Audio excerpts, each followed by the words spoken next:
Pak, izin Pak.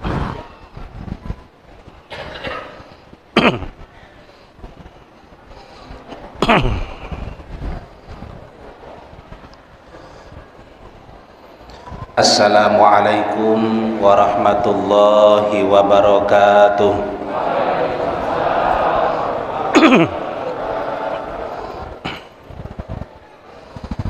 Alhamdulillahilladzi asra bi'abdihi lailan minal masjidil harami ilal masjidil aqsal ladzi barakna haulah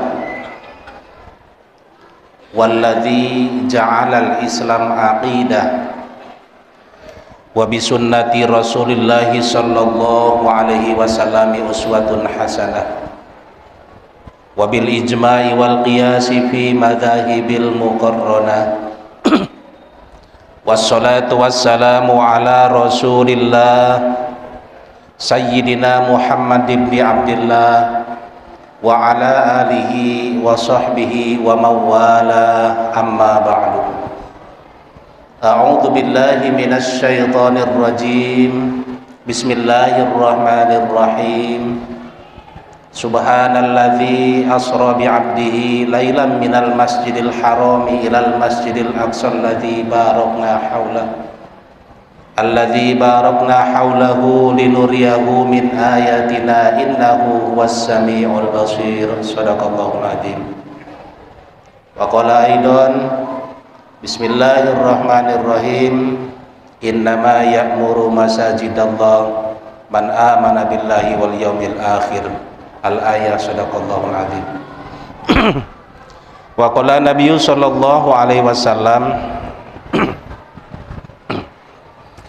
ad-dunya law ta'dilu indallahi walau jannaha ba'udah masaqal kafiru walau jur'atan ma au kama qala Nabi sallallahu alaihi wasallam.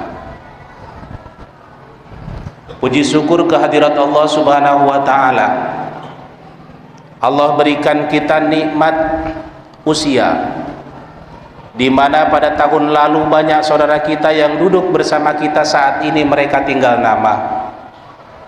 Pada tahun lalu mereka sama memperingati peristiwa Isra Mi'raj bersama kita, saat ini mereka dikenang dan nama-namanya diukir di batu nisan, namanya tertulis di buku Yasin. Mungkin kita baca sore hari, malam hari, pagi hari, dan tidak menutup kemungkinan mungkin nanti, mungkin esok, mungkin minggu depan, atau mungkin bulan depan nama kitalah yang akan dikenang oleh saudara kita. Dan sebaik-baiknya manusia, marilah kita tasarrufkan usia kita, karena hari esok belum tentu, lusa apalagi, minggu depan juga belum pasti. Yang sudah pasti adalah saat ini yang Allah berikan kesempatan kepada kita, dan hari inilah yang harus kita syukuri. Melalui usia itu, sehingga sisa usia yang Allah berikan kepada kita tambah barokah di hadapan Allah Subhanahu wa taala. Ketika Allah berikan kita usia yang panjang, Allah juga memberikan kita nikmat kesehatan. Karena banyak saudara kita yang saat ini ingin berangkat ke masjid tapi mereka tidak mampu melangkahkan kaki. Banyak saudara kita ingin ikut di majelis taklim ini tapi mereka tidak mampu untuk sampai ke masjid ini karena faktor kesehatan. Alhamdulillah, Allah berikan kita kaki dengan langkahnya, Allah berikan kita mata dengan penglihatannya, Allah berikan kita telinga dengan pendengarannya, sehingga kesemuanya saat ini kita tasarrufkan untuk mendapatkan ridho Allah Subhanahu wa taala. Yang paling besar di antara itu adalah nikmat yang ketiga, yakni nikmatul iman wal Islam, yaitu nikmat Allah memberikan hidayah iman, Allah masih memberikan hidayah Islam. Sehingga dengan iman dan Islam inilah, jika saja hari ini, jika saja detik ini Allah memanggil kita lillahi ta'ala, kita sudah ikhlas. Karena itulah yang kita harapkan, kita menghadap Allah dalam keadaan husnul khatimah. Tidak ada intan yang paling mahal, tiada mutiara yang paling berharga kecuali nilai-nilai iman. Itulah mengapa Allah Subhanahu wa taala mengutus 124.000 nabi, 314 rasul, termasuk nabi pilihan yakni Nabi Muhammad sallallahu alaihi wasallam, karena mahalnya masalah iman ini, Pak. Jangankan kita orang biasa, nabi saja tidak mampu memberikan hidayah iman. Kita lihat sejarah, kurang apa hebatnya yang namanya Nabi Nuh, berdakwah selama 950 tahun, tetapi beliau berdakwah dari kampung ke kampung, dari desa ke desa. Qul la ilaha illallah tuflihun, katakan olehmu la ilaha illallah, pasti kamu akan bahagia. 950 tahun beliau berdakwah, pengikutnya cuma 83 orang. Berarti per 12 tahun hanya 1 orang saja pengikut beliau. Kurang apa hebatnya Nabi Musa alaihissalam, yang dengan tongkatnya Allah izinkan untuk membelah lautan, yang dengan tongkatnya mampu mengalahkan tukang-tukang sihir. Tapi hebatnya Nabi Musa alaihissalam tidak mampu memberikan hidayah terhadap orang yang telah membesarkan beliau, yakni Fir'aun laknatullahu alaihi. Bahkan kurang apa hebatnya Nabi Ibrahim alaihissalam, nabi yang punya gelar Khalilullah, nabi kekasih Allah, berdakwah juga dari rumah ke rumah, dari kampung ke kampung. Beliau menyampaikan kalimah iman, tetapi beliau tidak mampu memberikan hidayah terhadap orang tuanya sendiri yang saat itu menjadi direktur pembuatan berhala. Bahkan nabi kita, Nabi Muhammad sallallahu alaihi wasallam, nabi yang punya gelar Sayyidul Anbiya wal Mursalin, nabi yang Allah klaim sebagai awal penciptaan makhluknya. Laulaka lama khalaqtul aflak, aku tidak akan menciptakan bumi, aku tidak akan menciptakan langit, tidak ada yang namanya tumbuh-tumbuhan, tidak ada yang namanya manusia, seandainya Allah tidak akan menciptakan seorang Muhammad sallallahu alaihi wasallam. Berdakwah 23 tahun, 13 tahun di kota Mekah meluruskan akidah, 10 tahun di Madinah, tetapi kenapa beliau tidak bisa memberikan hidayah terhadap orang yang melindungi beliau, yaitu Abu Thalib, termasuk paman-paman yang lain, Abu Jahal dan Abu Lahab. Ini adalah jawaban bahwa iman itu mahal, Pak. Sedangkan kita, jangankan bicara turunan Nabi, turunan Arab pun bukan kita. Bisa dilihat dari hidung-hidung kita, Pak. Turunan Arab juga bukan, tapi Allah berikan hidayah ke dalam hati kita, sehingga kita mampu mempertaruhkan nyawa kita untuk mempertahankan kalimah la ilaha illallah. Artinya kita termasuk orang yang diberikan rahmat oleh Allah Subhanahu wa ta'ala. Maka dijamin orang yang mempertahankan kalimah la ilaha illallah, apalagi meyakini terhadap kalimah itu, jaminannya adalah surganya Allah Subhanahu wa ta'ala. Ini yang hadir calon ahli surga semua ini. Hadirin yang dimuliakan Allah Subhanahu wa ta'ala, bersyukur Allah berikan iman ke dalam hati kita, tetapi refleksi daripada iman kita ini tidak sama. Realisasi dari iman tidak sama, karena imannya para nabi mentok, yakin. Imannya para sahabat naik turun, sedangkan iman kita kadang timbul, kadang hilang. Ini bedanya, Pak. Pas lagi timbul, rajin ke masjid, lagi hilang, judi, laju, maksiat, laju, nyawer biduan, laju. Jadi iman kita timbul, kadang hilang. Inilah yang harus kita perjuangkan, Pak. Makanya sekecil-kecilnya iman pun harus dipertahankan, sekecil-kecilnya amal pun harus ditingkatkan, disyukuri. Kita kenal Gus Muwafiq menyampaikan, ketika Allah perintahkan kita sholat, alhamdulillah di antara kita ada yang mampu sholat 5 waktu berjamaah di masjid, alhamdulillah. Bahkan tidak tanggung-tanggung, ditambah malamnya qiyamul lail, paginya sholat duha, qobliyah dan ba'diyah tak pernah ditinggal, semuanya dilakukan. Ini merupakan nikmat terbesar, Pak. Tapi ingat, masih ada saudara kita yang jangankan untuk sholat sunnah, yang pardunya saja masih dicicil, Maghrib sholat, isya ketinggalan, isya sholat, subuh kesiangan, subuh sholat, duhur di tempat kerja. Itu pun alhamdulillah. Karena masih ada mungkin saudara kita yang sholatnya bukan 3 kali dan sehari semalam, justru sholatnya hanya 1 kali dalam seminggu, cuma Jumatan saja. Ada Pak? Ada. Itu pun alhamdulillah. Karena masih ada juga yang lebih parah, sholatnya cuma 2 kali dalam setahun, KTP-nya Islam, tapi sholatnya cuma Idul Fitri dan Idul Adha saja. Ada yang kayak gitu? Juga ada. Tetap harus disyukuri. Allah turunkan ayat Al-Quran jumlahnya 6.666 ayat. Banyak anak-anak kita, banyak saudara-saudara kita yang mampu menghafal 30 juz sekaligus. Alhamdulillah. Cuma ada juga di antara kita yang hafal bukan 30 juz tapi juz 30. Alhamdulillah. Ada juga yang cuma hafal surah Yasin baik, ada juga yang hafal cuma Qul Falak Binas baik, bahkan ada yang cuma hafal Yasin ayat pertama dengan ayat terakhir, Yasin wa ilaihi turja'un. Alhamdulillah.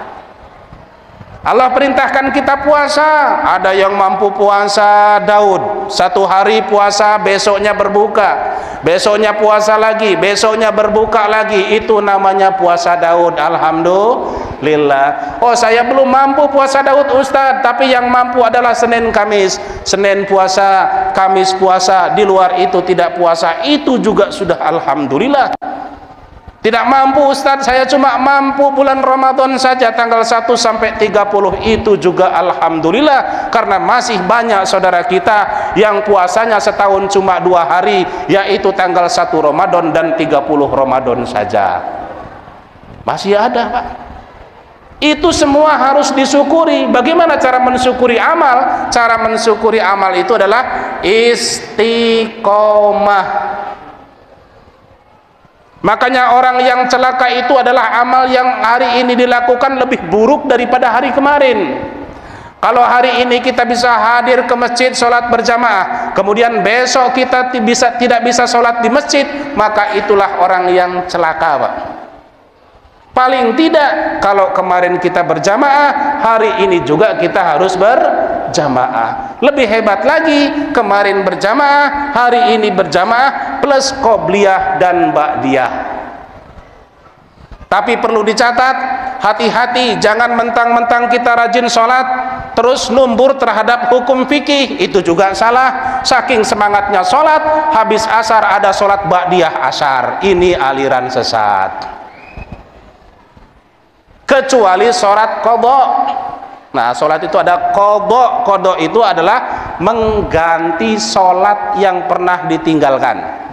Ada yang bertanya, Ustadz, semenjak saya usia 15 tahun sampai usia 25 saya nggak pernah sholat. 10 tahun saya nggak pernah sholat. Saat ini usia saya 25, bagaimana cara mengganti sholat saya? Silahkan ganti di waktu manapun boleh, termasuk waktu yang diharamkan. Habis maghrib sholat isya boleh, habis maghrib mengganti sholat isya maksudnya boleh, tapi usahakan sholatnya jangan di tempat yang rame, nanti bahaya timbul fitnah. Habis sholat maghrib ada sholat sunnah 3 rakaat, ajaran mano itu sholat 3 rakaat, padahal kita sedang mengkodok sholat. Boleh usolli fardhu maghribi qadaan lillahi ta'ala, Allahu Akbar, seperti itu boleh. Bahkan ketika subuh kesiangan, ada yang suka subuh kesiangan. Subuh sekarang kalau di kabupaten itu jam 5 kurang 1 menit, pas bangun-bangun jam 7. Bagaimana Ustadz? Apakah diganti subuh besok? Jangan diganti subuh besok. Kapan kamu bangun, sholatlah waktu itu juga. Tapi jangan menggunakan bahasa adaan lillahi ta'ala, bahasanya qodoan lillahi ta'ala, karena sholatnya sudah di luar waktu subuh. Bagaimana dengan puasa? Puasa juga sama. Yang punya hutang tolong dibayar dulu. Mungkin tahun lalu kita punya hutang 10 hari, dikodok dulu saat ini. Kalau puasanya sudah 10 tahun yang lalu saat ini mau dibayar, bagaimana cara mengkodoknya? Cara mengkodok puasa yang sudah lewat 10 tahun, tetap 10 hari puasanya, tetapi fidyahnya dikali 10 kali lipat. Jika satu hari adalah 7 on, kali 10 tahun berarti 7 kilo. 7 kilo kali 10 hari berarti 70 kilo untuk fidyahnya, puasanya tetap 10 hari. Ini terutama ibu-ibu, karena ibu-ibu itu sudah pasti kalau yang masih muda-muda itu ada haid, halangan dalam berpuasa. Persiapkan, Bu, karena doa kita tadi disampaikan oleh Imam, Allahumma barik lana fi rojaba wa sa'bana wa balighna Ramadan. Perhatikan, Allahumma barik lana, ya Allah berkahilah, ya Allah berkahilah. Berkah itu apa? Berkah itu bukan hanya tambah, Pak. Jangan pernah berpikir saya punya uang saat ini 10.000, besok tambah jadi 20.000, oh berarti uang saya berkah. Belum tentu. Berkah itu tidak bisa dilihat dari nominalnya, yang dilihat sejauh mana nilai ketaatan setelah nominal itu Allah berikan. Ketika saat ini Allah berikan kita rezeki 100.000, yang masuk kotak amal 10.000, besok Allah berikan 100.000, masuk kotak amal 20.000, itulah yang berkah. Di sini kalau Jumatan ada kotak amal enggak? Nah, kalau kita punya uang 157.000, 100.000 selembar, 50.000 selembar, 5.000 selembar, 2.000 selembar, lewat kotak amal mana yang masuk, Pak? 100.000. Saya yakin yang 2.000 rupiah yang masuk itu. Masuk 2.000, kemudian berdoa, ya Allah berikanlah kami surga. Surga 2.000 perak. Masih lumayan ngasih 2.000 daripada cuma numpang lewat. Kotak amal masih jauh, subhanallah, subhanallah, subhanallah. Kotak amal lewat, astagfirullah, astagfirullah, astagfirullah. Kotak amal lewat, alhamdulillah, alhamdulillah. Ada yang saya itu, aduh. Karena kita merasa bahwa sedekah itu adalah untuk Allah, adalah untuk orang lain, Pak. Kalau kita merasa sudah cukup dengan rezeki yang Allah berikan, tidak perlu sedekah, Pak. Karena fungsi sedekah adalah untuk menambah rezeki yang belum ada. Kalau kita merasa sudah cukup, tidak butuh lagi sama Allah, tidak butuh lagi keberkahan dari Allah, tak butuh tambahan rezeki dari Allah, tidak perlu sedekah lagi. Jadilah orang yang paling pelit di dunia, silakan. Kalau merasa memang tidak butuh lagi sama Allah Subhanahu wa ta'ala. Tapi ingat, kapan kita tidak butuh Allah? Jika saja Allah hentikan nikmatnya sebentar saja, Pak. Kita ini kalau mati lampu, insya Allah kalau di kota jarang mati lampu. Ini kalau mati lampu, setengah jam saja mati lampu, kita ini udah salah tingkah, Pak. Hidupin air, air tidak hidup, tidak keluar banyunya. Hidupin kipas, kipas tidak muter. Hidupin AC, AC tidak keluar anginnya. Ketika lampu itu hidup, maka kita berteriak alhamdulillah. Tapi coba seandainya Allah hentikan matahari sehari saja, mulai subuh besok Allah gelapkan dunia, umpama apa yang kita lakukan? Masya Allah, satu hari saja matahari ini tidak muncul, ketika tengah hari muncul, jarang orang yang mengucapkan alhamdulillah. Padahal matahari lebih bermanfaat bagi kita daripada PLN. Itulah iman kita, Pak. Makanya harus kita asah, harus kita suasanakan. Salah satunya dengan menghidupkan amalan masjid, dengan memakmurkan masjid. Tadi ayatnya sudah saya sampaikan.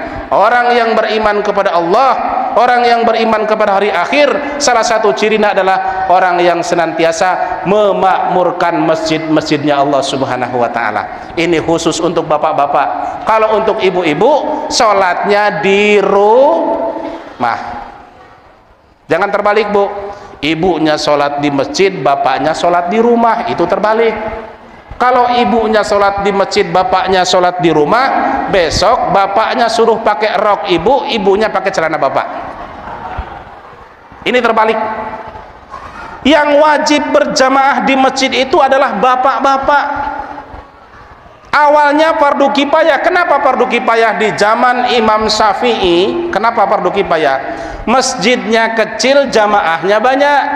Makanya Imam Syafi'i berfatwa, cukuplah mereka mewakili yang tidak hadir, yang tidak bisa masuk ke dalam masjid tersebut.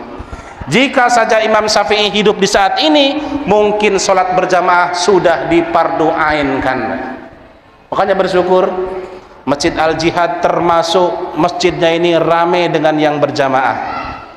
Karena salah satu keuntungan seseorang yang melakukan sholat berjamaah itu adalah sholatnya positif diterima oleh Allah, Pak.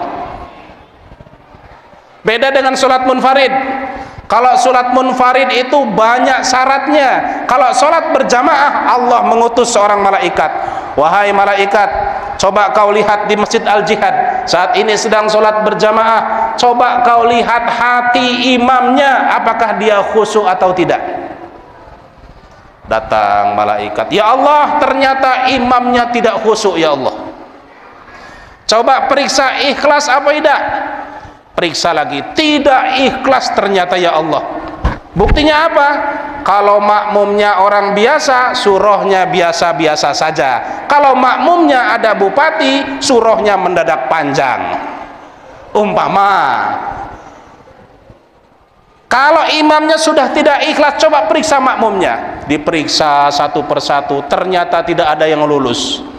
Yang satu mikirin pasar, yang satu mikir kebun, yang satu mikir rumah, yang satu mikir sinetron, dan sebagainya. Tidak ada yang lulus. Kalau tidak ada yang lulus, coba periksa sopnya, lurus atau tidak. Diperiksa sopnya, juga tidak lurus. Apa kata Allah? Sampaikan wahai malaikat bahwa sholat mereka tetap aku terima, karena dengan susah payah mereka sudah melakukan sholat berjamaah. Ini hebatnya sholat berjamaah. Kalau sholat sendiri, dikir sendiri, setannya banyak, kita dikepung dari depan, dari samping, dari belakang, dari atas, dari bawah.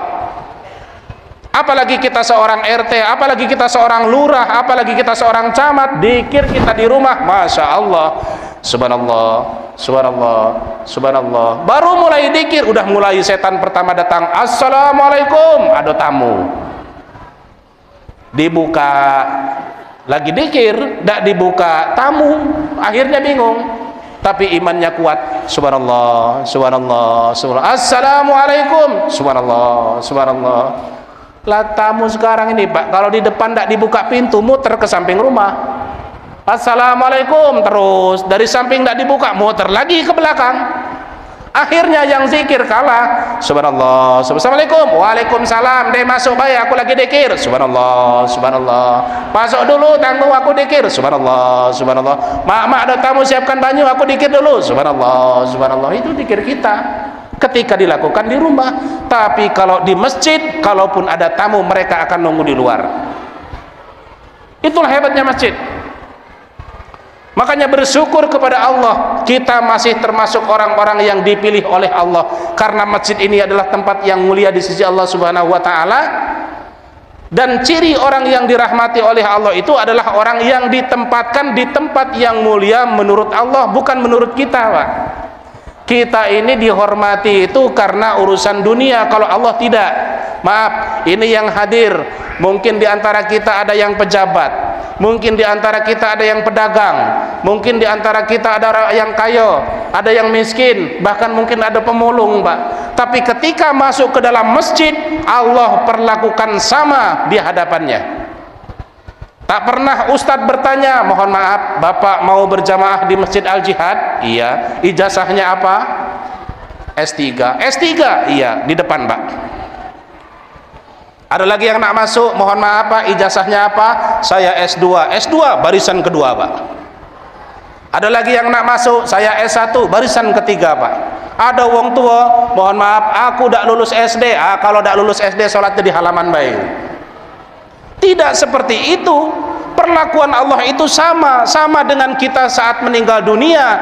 Ini semua ketika kita dipanggil oleh Allah Subhanahu wa taala, tidak ada perbedaan tempat untuk kita, meskipun saat kita tinggal di dunia ini memiliki tempat yang berbeda-beda. Mati kita ukurannya sama.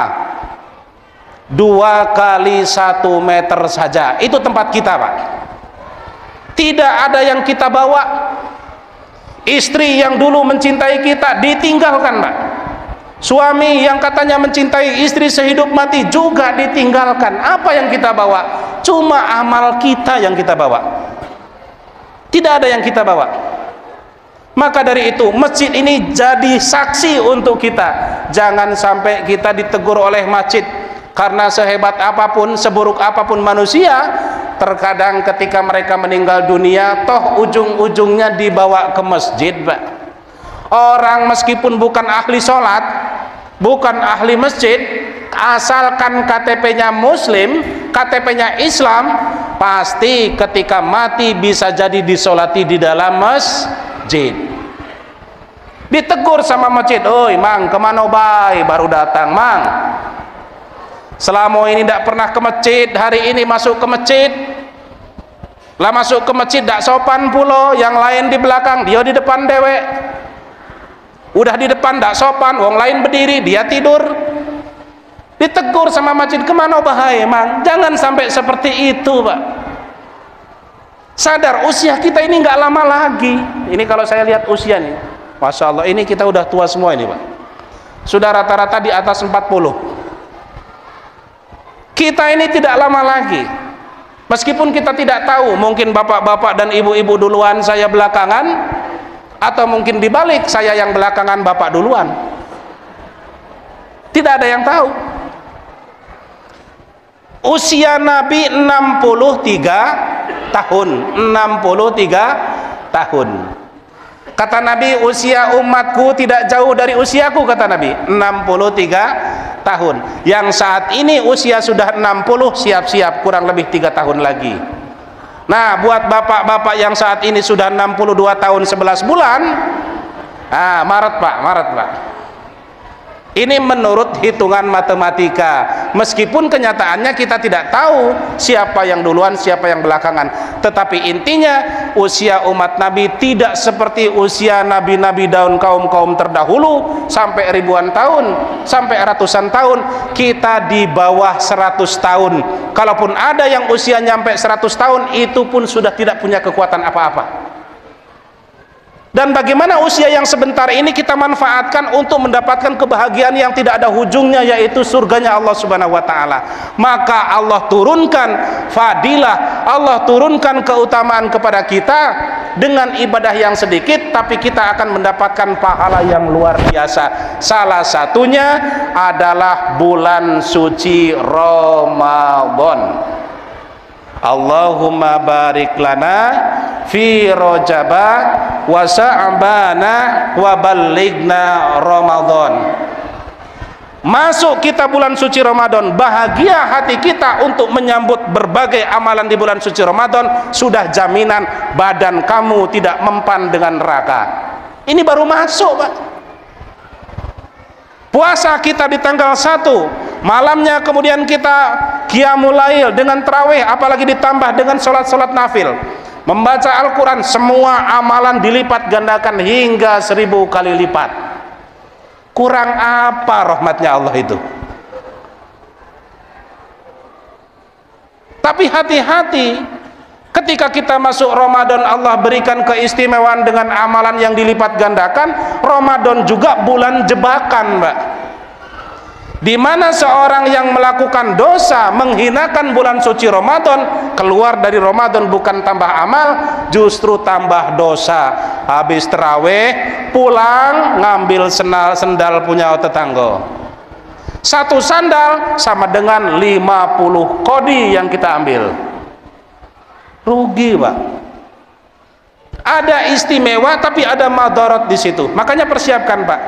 Berkah itu mempersiapkan amal untuk memasuki bulan suci Ramadan. Jadi saat ini bulan Rajab, perbanyak puasa sunnah, perbanyak membaca Al-Quran, perbanyak sholat sunnah. Ini luar biasa, Pak, apalagi dilakukan di masjid. Tetapi hati-hati, meskipun demikian, jaga hati, jaga niat. Sebagaimana janji kita kepada Allah saat sholat, inna sholati wan nusuki wa mahyaya wa mamati lillahi rabbil alamin. Inna solati, sesungguhnya solatku ya Allah, wa nusuki, dan ibadahku ya Allah, wa mahyaya, hidupku ya Allah, wa mamati, dan matiku lillahi rabbil alamin, hanyalah untuk Allah subhanahu wa ta'ala, penguasa alam. Buktikan itu Pak. Solat kita tertibkan fikihnya, pakaiannya paling tidak ditertibkan. Jangan menggunakan pakaian yang sekira akan mengundang perhatian orang lain. Mentang-mentang kemarin habis beli motor, dapat hadiah jaket, ada tulisannya di belakang, digunakan pakai sholat, digunakan sholat jadi imam pula, takbiratul ihram, Allahu Akbar, yang belakang takbirnya anugerah motor Lubuk Linggau. Pakai sarung, mereknya disimpan di belakang, orang takbir sarung gajah duduk, itu juga merusak. Karena sesungguhnya pakaian-pakaian yang kita gunakan menghadap Allah subhanahu wa ta'ala sebaiknya adalah pakaian terbaik Pak. Kita terbalik, kalau mau undangan, wah pakaiannya luar biasa, sepatunya mengkilap, bajunya disetrika, pakaiannya wangi. Ketika apa? Mau menghadap pejabat. Tapi menghadap Allah subhanahu wa ta'ala, terkadang sarung kita aja udah sebulan gak pernah dicuci, baunya udah nggak karu-karuan, padahal kita akan menghadap penguasa alam, menghadap raja di atas raja, yaitu Allah subhanahu wa ta'ala. Ini kekeliruan kita Pak. Gunakan pakaian terbaik saat kita sholat, termasuk ibu-ibu. Kalau ibu-ibu gunakan pakaian terbaik itu bukan saat sholat, berangkat ke masjid seperti ini, saat di rumah. Bapak ingin melihat kesolehan istri Bapak, lihat cara beliau berpakaian, mereka berpakaian di rumah. Apakah pakaian yang dipakai di rumah lebih baik daripada keluar rumah atau tidak? Jika lebih baik daripada keluar rumah, berarti istrinya istri soleha. Tapi jika pakaian yang dipakai di rumah lebih buruk daripada saat keluar rumah, berarti bukan istri soleha. Mayoritas itu wanita itu kan kalau dandan itu mau keluar rumah, alis dikerok, diganti arang, di bawah alis ada warna biru-biru mirip kepetok tiang listrik, bibirnya merah, pakai minyak wangi, semprot sana sini, 100 meter jalan wanginya masih ada. Pas ditanya, nak kemana Bu? Ke pasar. Nak kemana Bu? Undangan. Nak kemana Bu? Ada hajatan. Nak kemana Bu? Ada pengajian. Bagian tidur sama suami bau balsem. Ini salah Pak. Ibu-ibu itu dandan terbaik itu adalah di rumah. Bahkan tidak sedikit banyak ibu-ibu ini di sana insya Allah, kalau di sini tidak seperti itu. Ibu-ibu berangkat ke masjid itu rajin pengajian itu karena habis beli cincin baru. Nah ini yang musibah ini. Habis beli cincin baru, habis beli kerudung baru, itulah berani berangkat ke masjid. Kenapa? Karena habis pengajian nanti ada sholawatan, habis sholawatan ada salaman. Ketika salaman bajunya dising-singkan, mengucapkan sholat sholallah, ini sampai pamer nih, sholallah, nah itu Pak. Maka itu adalah musibah. Siapa yang bertanggung jawab? Yang bertanggung jawab adalah suaminya. Jadi besok cincinnya disimpan di rumah baik Bu, khusus untuk suami baik. Nah, kembali ke persoalan bahwa kejadian Isra wal Mi'raj Nabi Muhammad SAW itu, satu adalah linuriyahu min ayatina, untuk ujian keyakinan manusia, karena di situ terdapat kekuasaan Allah yang Allah pertunjukkan Pak. Linuriyahu min ayatina, itu adalah tanda kekuasaan Allah. Pulang Rasul dari Isra Mi'raj, maka sahabat berubah menjadi 3 grup. Yang pertama, ada yang tetap yakin kepada Rasulullah SAW dipimpin Abu Bakar. Ada juga yang ragu-ragu, ini kaum munafik.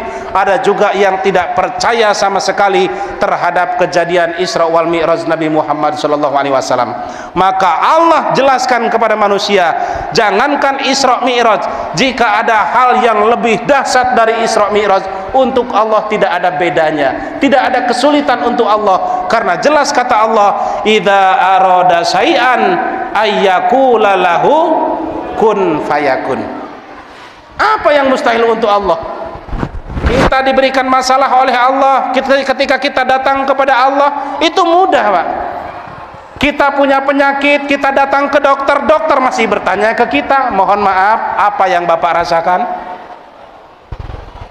Mobil kita rusak, kita datang ke bengkel, bengkel masih bertanya ke kita, gejalanya apa, Pak? Tapi ketika kita punya masalah, datang menghadap Allah Subhanahu wa taala, Allah tidak bertanya penyakitmu apa. Bahkan kita tidak ngomong pun Allah sudah tahu. Maka sesungguhnya sebaik-baiknya penolong dari seluruh persoalan adalah Allah Subhanahu wa taala. Subhanallah, Pak. Kalau kita berbicara kekuasaan Allah Subhanahu wa taala, tidak ada ujungnya. Kejadian Isra Mi'raj ini hanya satu bagian kecil saja dari tanda kekuasaan Allah. Kedua, bahwa kejadian Isra wal Mi'raj itu lailam minal masjidil harami ilal masjidil aqsa.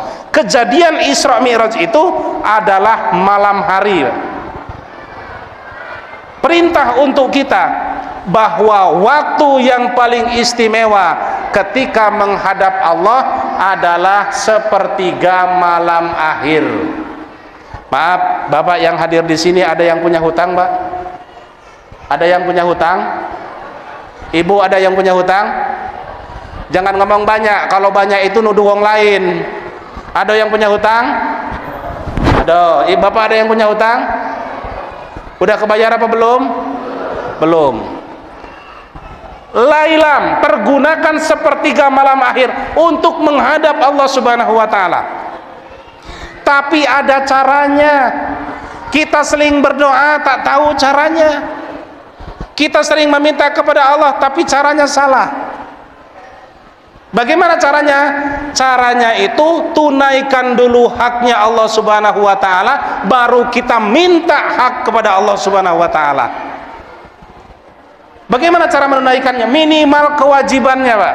Salatnya perbaiki dulu, puasanya perbaiki dulu, zakatnya barangkali ada harta kita yang belum dizakati. Hajinya juga barangkali kita sudah nisab, kita tak berangkat haji. Mungkin kurbannya kita sudah mampu kurban tapi tak berkurban. Mungkin akikohnya, dan masih banyak termasuk Al-Quranul Karim yang punya hak setahun itu 2 kali tamatan Al-Quran. Ini Al-Quran dalam 1 tahun itu minimal 2 kali khatam, Mbak. Kalau kita ini paling-paling cuma ya kulhu al-falak an-nas, kulhu falak binas, itu aja diulang-ulang. Paling tidak setahun itu 2 kali tamat.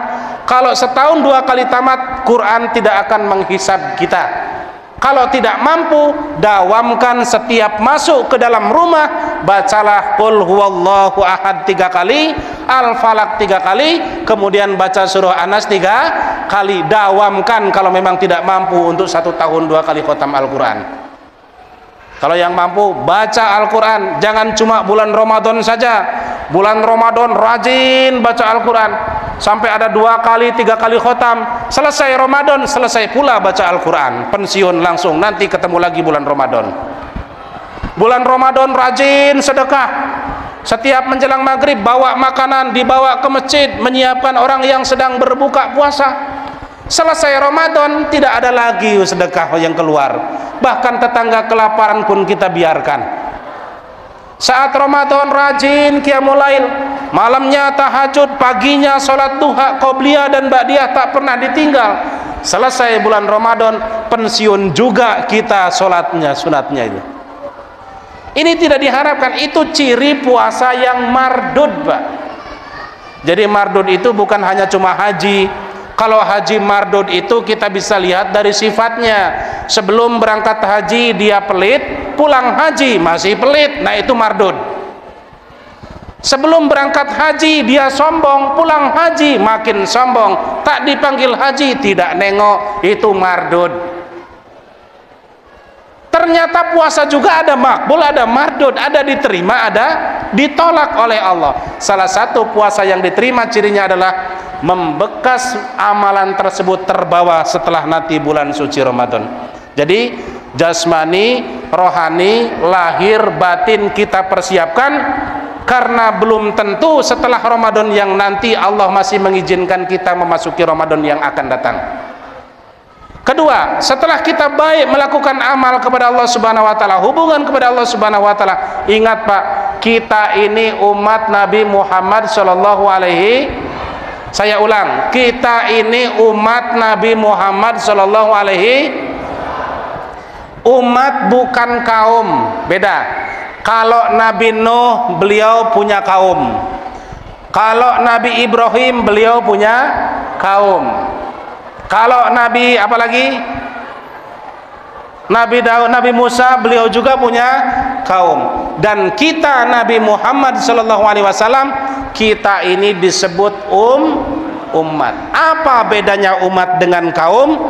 Bedanya umat dengan kaum seperti bedanya nabi dengan rasul. Apa bedanya nabi dengan rasul? Nabi orang yang diberikan wahyu oleh Allah Subhanahu wa taala, wajib untuk mengamalkan, tapi tidak punya kewajiban untuk menyampaikan terhadap orang lain. Makanya nabi tidak punya pengikut. Sementara rasul, Allah berikan wahyu terhadap mereka. Setelah diberikan wahyu, rasul punya kewajiban untuk menyampaikan, makanya rasul mempunyai pengikut. Kaum juga sama seperti umat. Kaum adalah pengikut rasul-rasul terdahulu, dapat perintah dari rasulnya tapi tidak punya kewajiban untuk menyampaikan kepada kaum yang lain. Sementara kita umat dapat perintah dari rasul, rasul kepada sahabat, sahabat kepada tabi'in, tabi'in hingga sampailah kepada kita.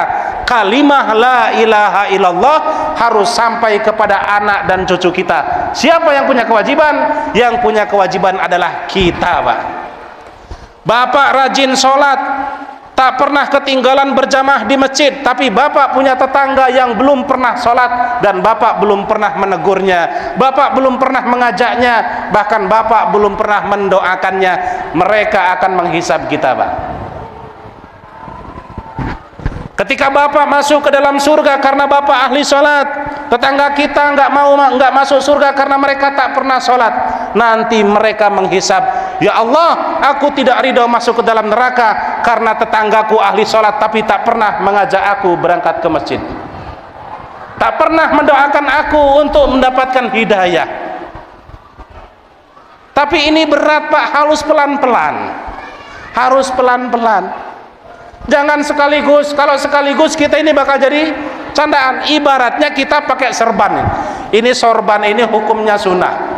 Orang sholat sunat yang pakai sorban dengan yang tak pakai sorban ini 70 kali lipat lebih baik yang pakai sorban. Imamah. Tapi kalau bukan ustadz pakai sorban kadang jadi masalah. Biasanya tak pakai sorban, kemudian pakai sorban, kata tetangga, tumben mulai kapan wong ini jadi ustadz gitu. Padahal bicara sorban itu bukan bicara ustadz atau kiai. Sorban ini adalah sunnah. Imamah itu adalah sunnah baginda Rasulullah SAW. Tidak ada hubungannya dengan masalah budaya. Tidak. Begitu dengan kebiasaan-kebiasaan dalam Islam. Mengucapkan salam itu hukumnya sunnah. Menjawab salam hukumnya wajib. Tapi kalau tak biasa, bapak pulang dari masjid, nyampe ke rumah, ibunya tak berangkat ke masjid, ucapkan salam, assalamualaikum. Apa kata ibu? Astagfirullah, ada tamu caknya ini. Ambil kerudung dipakai, baju dipakai karena kebetulan lagi tidak pakai baju, lari ke depan, buka pintu, ternyata bukan tamu, dibuka itu ternyata suami, dimarah, goblok tak kira tamu. Kenapa? Karena tidak biasa. Makanya dari itu biasakanlah dalam hal kebaikan. Jadi kesimpulannya, kejadian Isra wal Mi'raj Nabi Muhammad SAW adalah ujian keimanan untuk kita. Apapun kejadian yang mustahil menurut kita, jika Allah berkehendak, tidak ada bahasa mustahil untuk Allah, karena untuk Allah semuanya itu mudah. Yang kedua, bahwa kejadian Isra wal Mi'raj itu adalah perintah untuk kita ketika terjadi masalah dalam kehidupan kita, maka kembalikanlah seluruh persoalan itu kepada Allah Subhanahu wa taala di waktu, di tempat yang paling baik, yaitu salah satunya di sepertiga malam akhir. Yang ketiga tentunya bahwa kejadian Isra wal Mi'raj, Nabi Shallallahu Alaihi Wasallam adalah memerintahkan kita sholat 5 waktu, yang mana sholat itu adalah tolak ukur diterima dan tidaknya amal kita nanti di akhirat. Maka sebaik-baiknya sholat untuk kita laki-laki adalah di masjid berjamaah di awal waktu. Itu saja yang saya sampaikan, kurang lebihnya mohon maaf yang sebesar-besarnya. Mudah-mudahan masjid ini menjadi saksi bahwa kita termasuk orang-orang yang senantiasa menjunjung tinggi nilai-nilai akidah yang Allah Subhanahu wa taala berikan kepada kita. Kita jaga akidah ini sehingga di penghujung hayat kita berharap kita mampu mempertahankan kalimah la ilaha illallah Muhammadur Rasulullah. Masjid ini menjadi saksi kita nanti dikumpulkan di akhirat dalam benderanya baginda Rasulullah sallallahu alaihi wasallam. Itu saja. Subhanallah wa bihamdihi, subhanakallahumma bihamdika, asyhadu an la ilaha illa anta, astaghfiruka wa atubu ilaik. Wassalamualaikum warahmatullahi wabarakatuh. Ya.